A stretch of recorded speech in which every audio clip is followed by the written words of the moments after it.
Hi everyone, uh, thanks for your attention. Today I'm going to talk about our paper called Efficient Contact Similarity Query over Uncertain Trajectories. My name is Xi Chen. I'm a PhD student here at University of New Brunswick. This is a joint work with Dr. Supro Rui, Dr. Frazana, and Dr. Rongxing Lu. This is the outline of today's presentation. First, we come to see this motivation example. Let's see here in this figure, there are two moving cars, M1 and M3. Based on the traditional definition, we can say that M1 and M3 can have a very high spatial temporal similarity because their trajectory looks very same, and they may also visit similar place during the similar time period. However, both M1 and M3, they can never contact each other because they did not visit the same place at the same time. On the other hand, let's consider there's another moving object, M2. Even though the trajectory of M1 between M1 and M2 exactly different, they may contact with each other because they may either contact at the park, or maybe they can contact at this shopping district. This useful result can never be captured by the traditional spatial temporal query analysis. This is the motivation. We propose a novel definition called contact similarity, which measures the probability of effective contact between moving objects in terms of both contact area and the contact duration. So what is the application of contact similarity? Let's consider this example again. Let's say after a few days, the person M1, he found that he has been infected by a highly contagious disease such as COVID-19. Then in order to determine other susceptible persons, M1 just report his or her full trajectory information to a third party, just like a local healthy agency.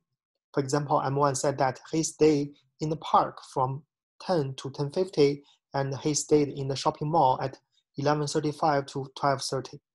So given this example, the local healthy agency want to find all the susceptible individuals from bigger number of groups. In order to find the result, the local health agency need to solve the following problem. First is that how to calculate the potential contact area and possible longest contact time duration between the moving object. Second is that how to measure the effective contact between them. And finally is that how to efficiently retrieve the qualified result from a large number of candidates. So next, let's formally define the contact similarity. First of all, we define the trajectory as a sequence of observations, where each observation can be represented by the location x, y, and yi, and the timestamp ti. However, in the real cases, we are always facing the uncertain trajectories, which means that we exactly know where this moving object is here at ti, and he's here at ti plus 1. But we have no idea about where this moving object located in between ti and ti plus 1.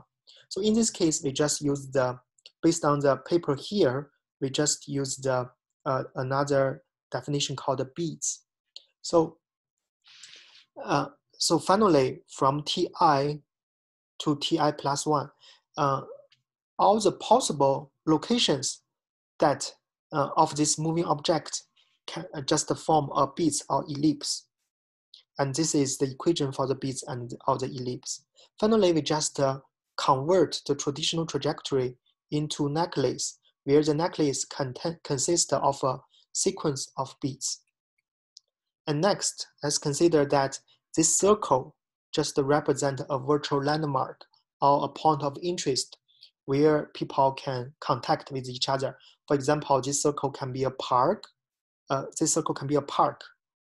can be a shopping mall, or it can also be maybe a railway station. So this ellipse is just what is the possible location of another moving object. First of all, we're using this equation to calculate the intersection ratio between the moving object, where the first part is the overlapping area and the second part is the overall area of the virtual landmark. And there are three cases where there are three intersection points between this circle and the ellipse. There are 2 intersection points, 3 intersection points, and 4 intersection points. We can just use this equation to calculate the intersection area for case A and case B, and we can use this equation to calculate the intersection area for case C. Next, we need also to calculate the possible longest contact time duration between the 2 moving objects. Here, we need also to, for given the uncertain trajectory beats, we also need to calculate what is the possible earliest arrival time for this object and what is the possible latest departure time for this object. And similarly, we just use these 2 equations to calculate the possible longest, the possible earliest arrival time and possible latest departure time. And finally, we use this equation to calculate the longest overlapping time of between 2 moving objects in a certain landmark. Finally, we just define the contact similarity here, which we can see here for the first part.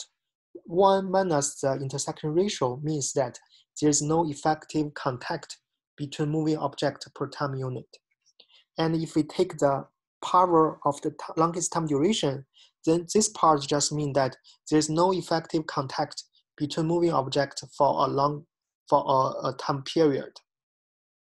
Finally, we're using 1 minus this whole part, just mean that the probability that there is no effective contact between the moving object.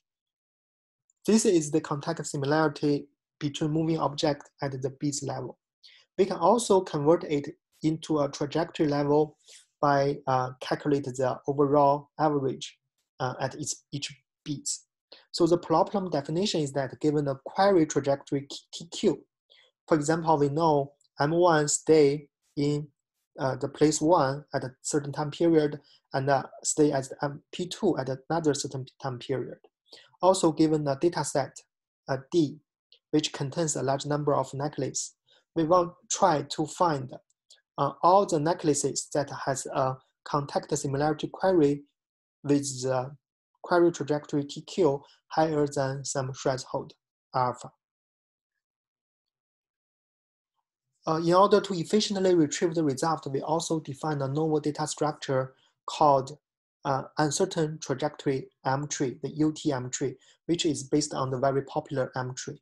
This is a simple example of the M tree, and for more details, please refer to our paper. We also evaluate the performance of the UTM tree between 2 other methods. The first method is the baseline method, where no indexing structure is applied. Second method is called the temporal filtering technology, which we just use the time period to indexing the uncertain trajectories. So the overall result show that actually our UTM tree outperform these 2 methods by a large number of magnitude. And for conclusion and future work, we proposed a novel query called contact similarity query, which can measure the probability that how 2 persons can contact with each other. We also designed a novel data structure called the UTM tree for efficiently retrieve the qualified result. Because this is the initial work in this topic, so there are a lot of useful and interesting future works under this paper. For example, the contact similarity modeling between moving objects on road network, the indoor contact similarity modeling between mobile objects, the contact similarity query in terms of contact frequency. For example, if we consider the people density in the virtual landmark. Also, we can also study the second generation contact similarity. And also, we may design more sophisticated data structure and evaluate the performance of the algorithms with more real-world data set. Thank you so much for your time. Any questions?